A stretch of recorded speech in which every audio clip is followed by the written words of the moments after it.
last year in particular helped me be prepared for this. Not everyone's even given that gift. And so I feel very blessed that I was able to I talk a lot about this idea of metacognition, the ability to think about thinking. And so my time with you and just so many people that have helped me along the way have that perspective really has helped me understand that while the sorrow will be there, the greater beauty of it is the celebration and the gratitude. And my dad was there for me in my life. And my dad loved me. There's no doubt in my mind that my dad loved me and I loved him. And so that will never be forgotten. In fact, I think it'll be enriched over time. It'll mean even more to me. And I think about the pursuit of just success that the world defines through level 3 thinking. And it's like, I guarantee you my dad, in the last 5 years of his life, because of just the deterioration and experiences he had, his notoriety and in communities and cliques that he had over the time of his life and the accumulation of wealth, and it didn't mean a thing. And quite frankly, towards then he had no control of it anyway. He couldn't have if he wanted it to be important. And so I think about that, and I think about, for me, I hope other people will think through this too. I don't have time for 1 minute of grudge. I don't have time for 1 minute of feeling offended or disappointed in someone because of my level 3 judgments. And that's a gift. And that's a gift to watch a loved one move on and realize that I don't have those conversations anymore, that time to go do a fun experience together and so forth. But all of the things that I think create our own suffering, I talk about this a lot, and I don't know, maybe I'm the only one that thinks this way, but I think almost all of my suffering that I've ever had in my life, it's been self-imposed because of the way I've thought about things and my lack of faith, if you will. And so at the end of this, if I can find even deeper faith as a result of this, what a gift that would be from his passing. And it's a journey that I'm so happy to be on with you, Al. I truly am.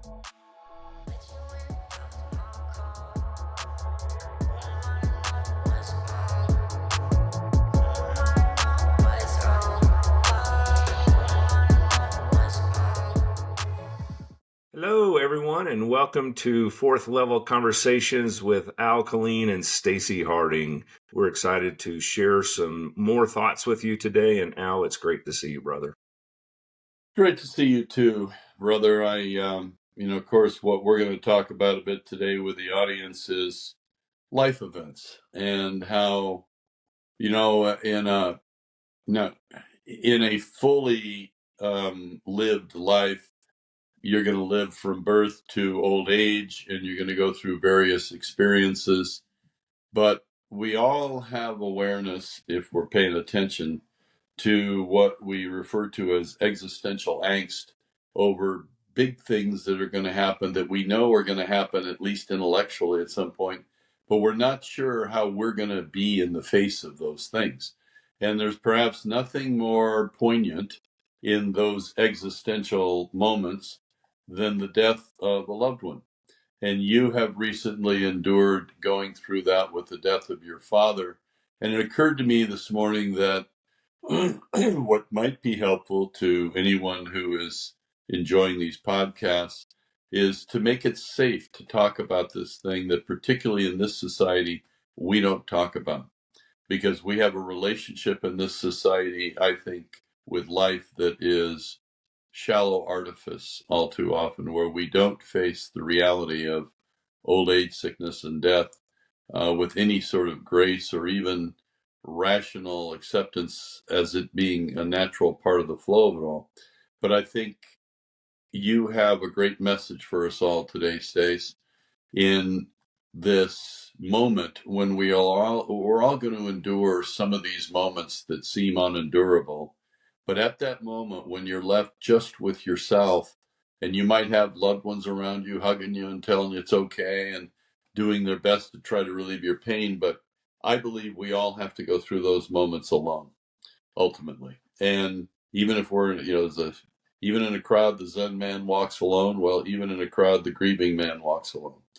And so in that aloneness, we have a decision to make of the one area we have left, which is our power of perception, and how we're going to choose to process the experience, and whether we're going to use it to turn toward the dark and depression and giving up and fear and hopelessness and lose our faith in life and God and all that, or the opposite. And the reason I have suggested to you that we talk today about converting tragedy from grief to gratitude is that I think you've done such a wonderful job with that, just in the little contact we've had during this experience you've gone through, in noticing what you have to say, and noticing that even through tearful eyes, your pure heart is still wishing the world to remember it has an option of not necessarily suffering, despite the invitation to suffering that comes from such moments of grief that are invited upon us. So, Stacey, if you will, brother, I would love if you would sort of share a kind of a brief overview with the audience of what you've been through and what maybe your level 3 natural inclination was in terms of responding to it versus your level 4, so that people can maybe remember it when their time comes, that they too will have an option where they can convert their suffering into faith and love and gratitude, rather than get stuck in some downward spiral that has them give up on life. So tell us what you've been through, brother. Yeah, thanks, Al. Well, just to share with everyone, my father passed away 7 days ago. And I've thought so much about having a conversation, Al, with you about this today, and realizing that while this is my story right now, it's not unique to me. In fact, so many people that may be watching have gone through this way before I have. And they may be greater experts to talk about it than I am. But it is real, and it is current for me. And so I think that, at least from the rawness of where I am 7 days later, maybe there's some wisdom that can come from it. And so what I've been thinking about myself is, how do I personally deal with the loss of my father at the age of 88, and also understand what a gift that I was given, that he lived on this earth for 88 years. When I was younger, my dad used to say, I'll never live past 70. And I think it was that generation just didn't expect to live very long.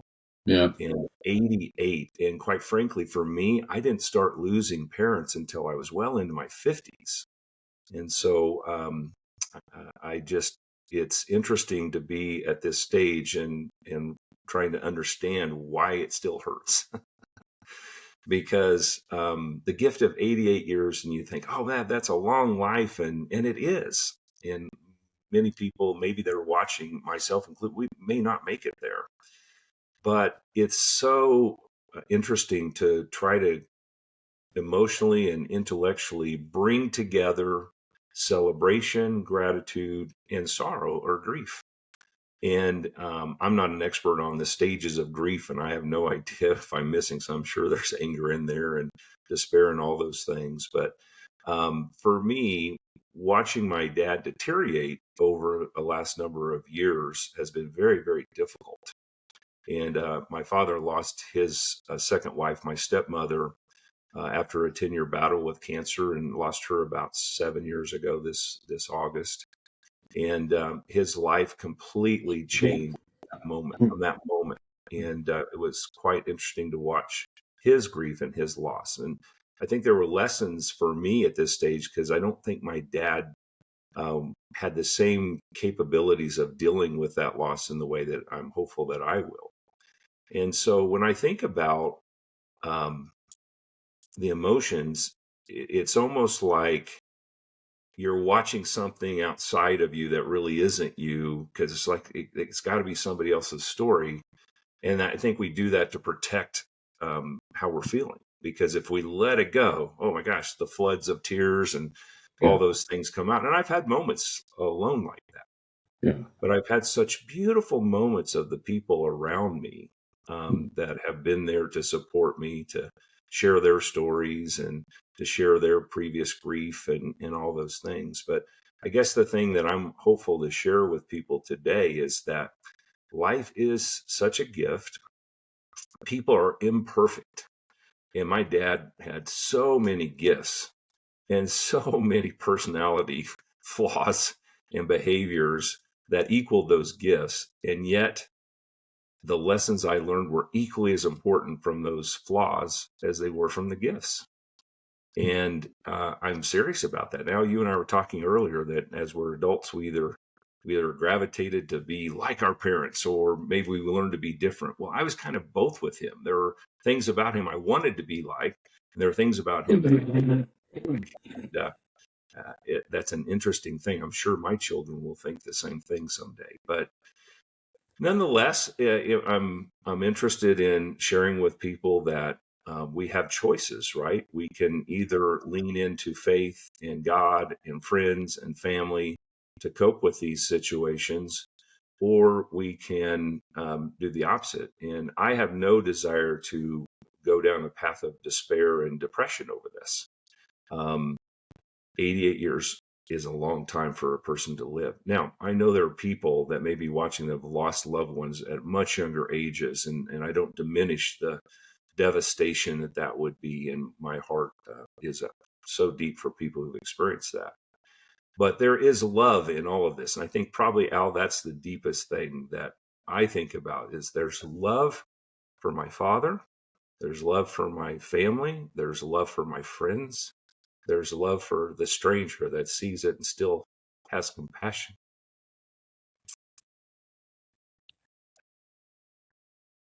It's a cool thing.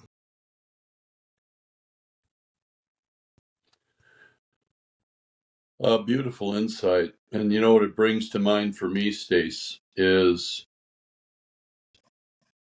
the difference between level 3 love and level 4 love.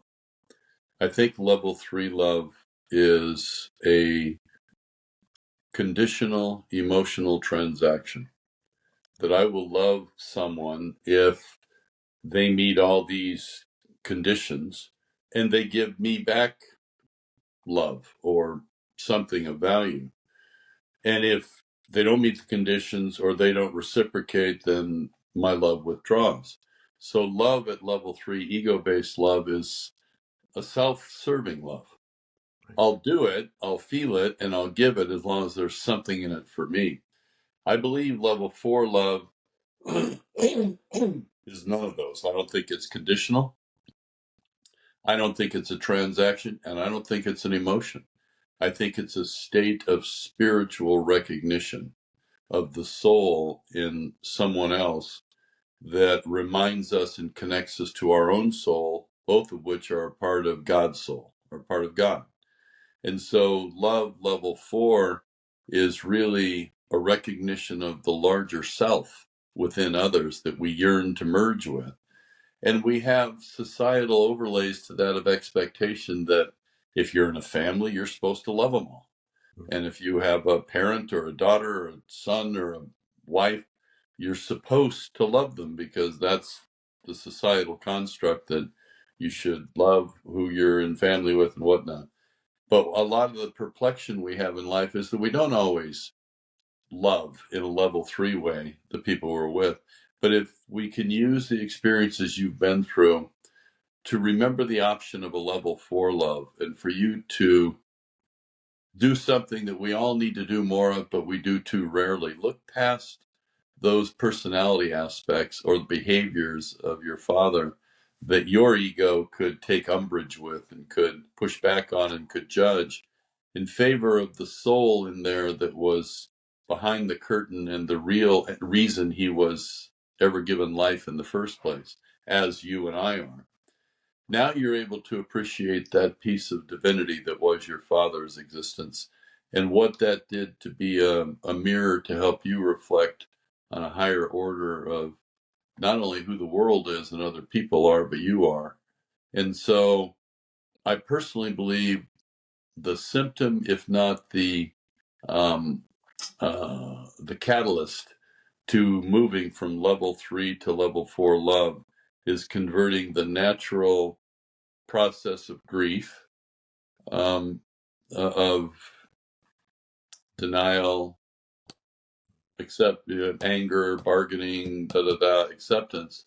If we can move past all of that, at least eventually, in favor of the timeless homage that your father will represent for having been a critical piece in giving you life physically and teaching you both by example as well as by negative example of what your choices are going to be. Through that, you climb the mountain and you move higher in your understanding of the big picture of your true identity.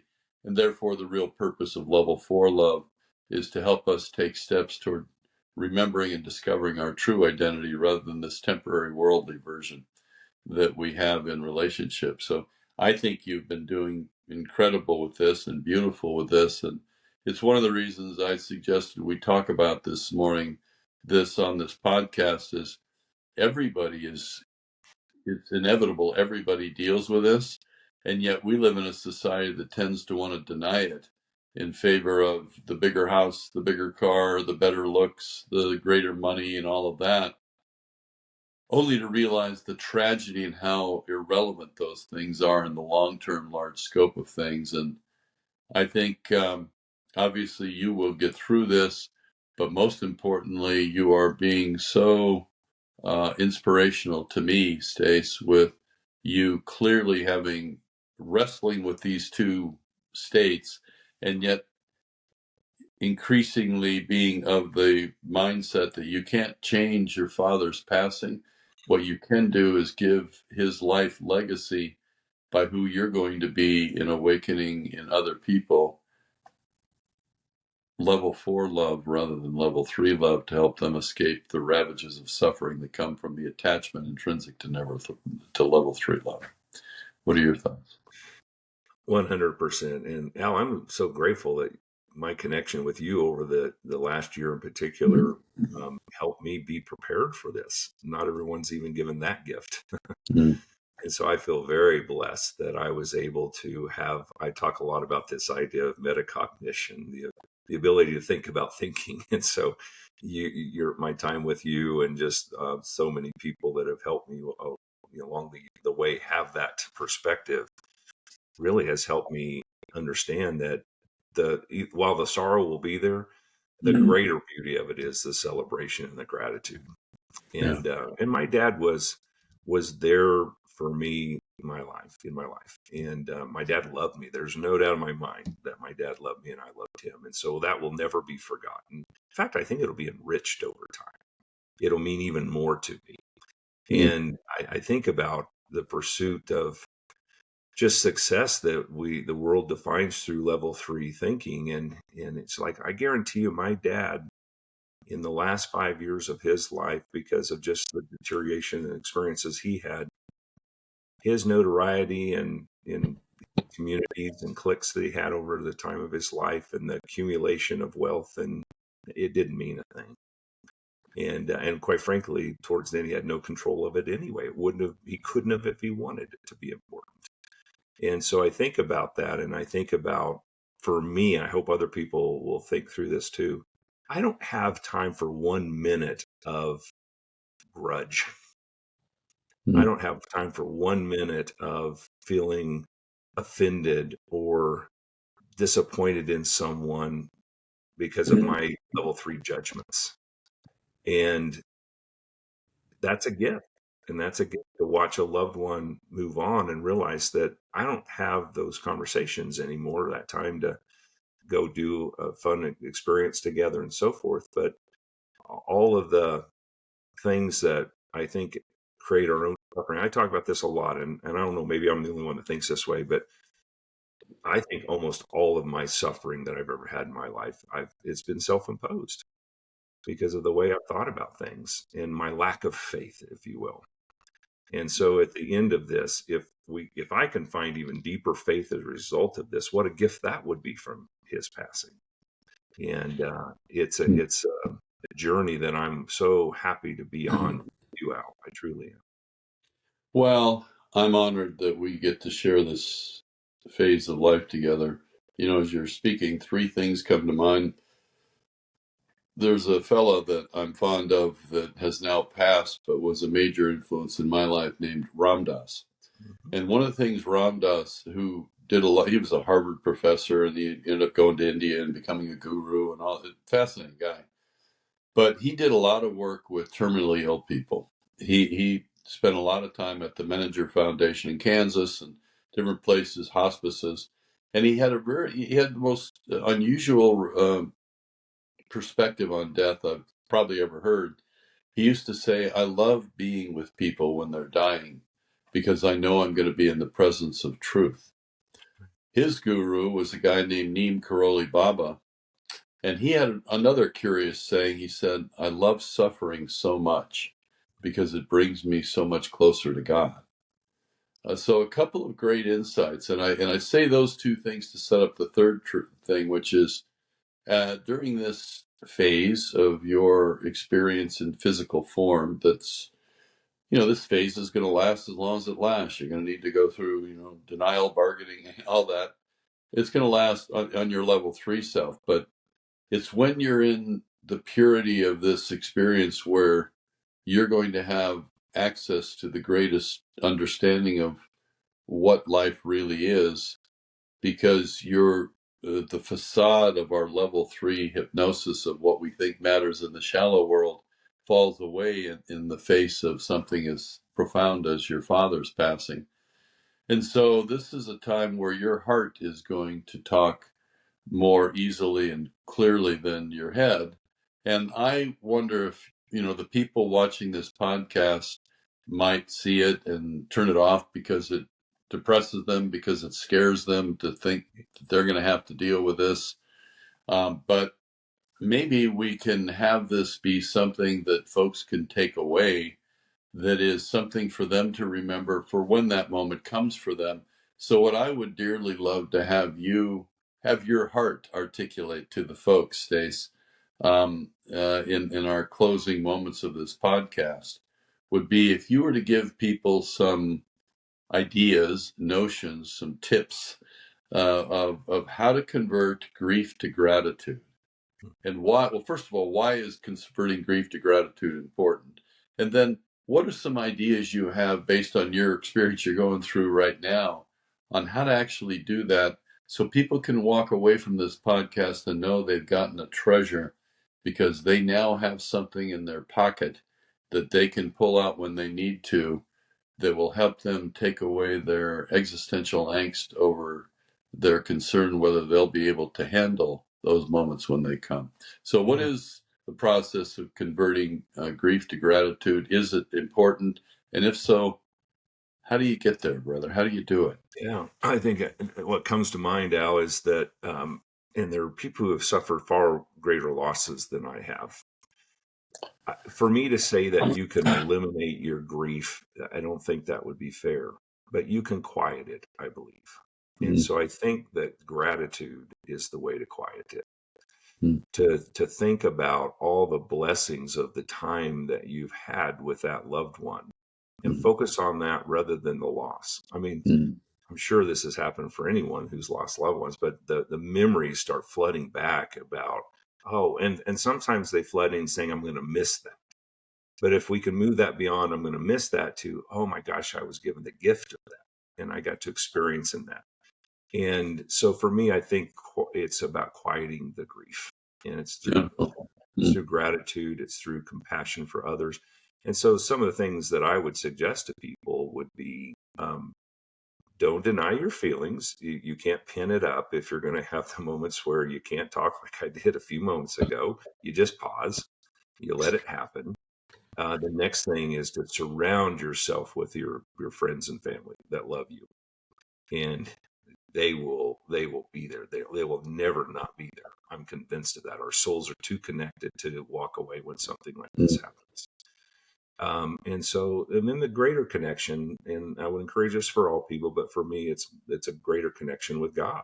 However you believe in God, the creator, the universe, whatever your view of that is, dig in deeper, connect deeper. For me, it's deeper prayer, it's meditation, it's scripture. You were sharing about Ram Dass and others talking about suffering.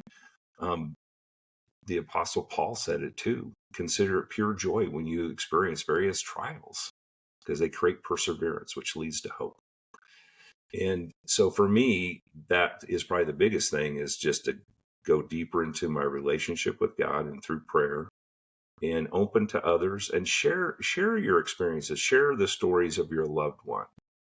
You'll pay them honor and so forth by doing that, but it's really the beginning of healing your own soul, I think, with these losses. And then I guess we go a little further. We always encourage the people to think beyond this physical form, right? And so I posted a deal the other day, and my final words were, "Goodbye, Dad, for now." I have every belief I will be with and know my dad in another life. And so that gives me that hope and that faith that this isn't the end. And in fact, watching my father suffer through dementia and tardive kinesia and other things over the last 2 years, where the quality of his life was, quite frankly, horrible, I'm so grateful that his suffering has ended. And so I can take all those things and share with other people, quiet the grief through the times of gratitude and sharing with others. And most importantly, use that word love a lot. Open yourself up to it. Tell people you love them. Let them tell you. Let men tell men, women tell women, and vice versa. It's not weird. It's the way we're created. And so I just want to share my love with the world and with my brothers like you out. Beautiful. You know what? As you were speaking, I had this very strong image come to me of a piece of fruit. So imagine a piece of fruit on a tree that it starts out as a little seed and then turns into a delicious pomegranate. And it goes through phases of seed to pomegranate, where it's most ripe and juicy and you want to eat it. And then it ages and falls off the tree and withers on the ground. And if we look at dying and grief like that fruit, we are excited when it's a seed. We want to eat it, and its deliciousness is apparent when it's at its peak. And then we want to feel like something sad and has happened when it's fallen to the ground and it dissolves.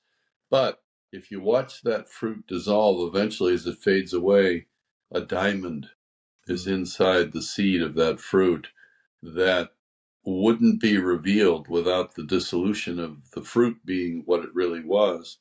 That's kind of all of us. The diamond is the soul within us, and these bodies are just pieces of fruit that are going to be born, live, and die physically. But we all have a diamond within us, and that diamond is reflected in the light of love. And that's why your message is so profound, Stace, is to see the souls of others. Look at your enemies. Look at the people that vote differently than you. Yeah. Look at the people that have a different religion than you. Look at the people that are on the other side of the world with nuclear bombs aimed at you. Look at that boss that fired you unfairly. Look at that girl that you were in love with that cheated on you. Look at that guy that did the same. Or look at anybody out there that you have a story about that you think is an adversary. Look at a stranger on the street or in the mall, and look at everyone with eyes that says, let me see the diamond in that person. Let me see their soul. Let me see the values that they are putting out that they don't know are reflections of the light of their soul. Because in the end, we're all pomegranates that come and go. But if we can help one another see the light of the diamond of the soul of each person, there's nothing to grieve. There's only things to celebrate, because he who made the diamonds, the diamond maker, is giving us a reminder that this life that we're sharing, even in Stacey and I doing podcasts, are just temporary blips that are going out in social media that a few people may see, and maybe people will hate it, maybe they'll like it, but that's above our pay grade to be concerned about. You and I, Stacey, are trying to reflect the light of the diamond of love through these podcasts for whatever good it does in the world. And in doing so, that light's reflected back to us. And by saving others, we are saved. So, brother, you have given the world a gift this morning with your profound vulnerability and wisdom around this issue. And one of the great things about being honored with your friendship is that I get to enjoy the majesty of your particular diamond of light without worrying about your response to this life event, because you're a very conscious guy high on the mountain of understanding of what the mountain is, who God is, and who you are within his grand scheme of things. And I, along with the viewers this morning, send you our gratitude. Normally, people are going to be sending you condolences and all that. This is great. It's their attempt to have you not feel the pain.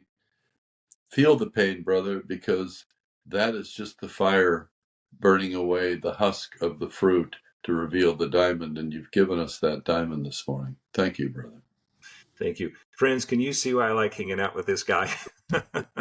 He makes me feel so good every time we talk. And Al, I hope that I can just continue to be a reflection of the goodness you are in the world and how you respect and honor life and speak truth.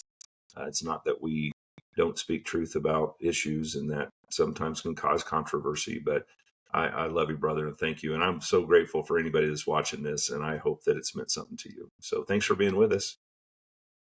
Love you too, brother. All right. Take care, everybody.